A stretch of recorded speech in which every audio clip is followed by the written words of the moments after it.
আসলে মাদক তো বাংলাদেশের সবচাইতে এক নাম্বার যে পয়েন্টটা, মাদকটা আগে নির্মূল করতে হবে। যুব সমাজ ধ্বংস হয়ে যাচ্ছে, এটা পুলিশ যদি একটু ভালোভাবে চেষ্টা করে অবশ্যই মাদক নির্মূল হয়ে যেতে পারবো। তবে পুলিশের গাফিলতি আছে এখানে, কারণ এখানে আমাদের মিরপুর মাজারের সামনে ওপেন মাদক বেচতেছে, যা আন্ডা বাচ্চা সহ যত মানুষের সবাই দেখতে পারে। পুলিশ এটা বন্ধ করে না।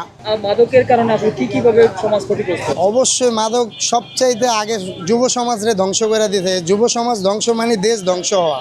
এর লেগে আমি চাই যে আগে সবার আগে মাদকটা বন্ধ হয়ে যায়।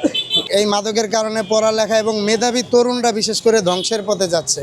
আমিও চাই প্রশাসনের দৃষ্টি আকর্ষণ করি যাতে তারা এই মাদকের বিরুদ্ধে আগে যে কোনো অ্যাকশনটা আগে নেয়। মাদক বিক্রি করে তাদেরকে ধরলে তাদের উপরে কারা আছে, কোথা থেকে মাদক আসে।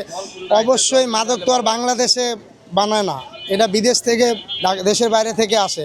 অবশ্যই বর্ডার সহ যারা ঊর্ধ্বতন কর্মকর্তা আছে তারা অবশ্যই এটা স্টেটমেন্ট নিলে অবশ্যই বন্ধ হবে। যে কোনো অপরাধমূলক কাজ আছে, চুরি ছিনতাই করব, তাদের তো মাদক, তাদের তো নেশাগ্রস্ত, তাদের তো আর সেন্সলেন্স থাকে না। তারা কি করতে পারে, যে এটা হলো আমাদের সমাজের জন্য সবচাইতে বড় ভয়ঙ্কর বিষয়। অবশ্যই বাংলাদেশ যদি বাঁচাইতে চান, যুব সমাজ বাঁচাইতে চান, মাদক নির্মূল করা দরকার। মাদক যাতে বাংলাদেশে প্রবেশ করতে না পারে, এই বিষয়ে আইন শৃঙ্খলা বাহিনীর আরও কঠোর পদক্ষেপ নেওয়া উচিত বলে আমি মনে করি।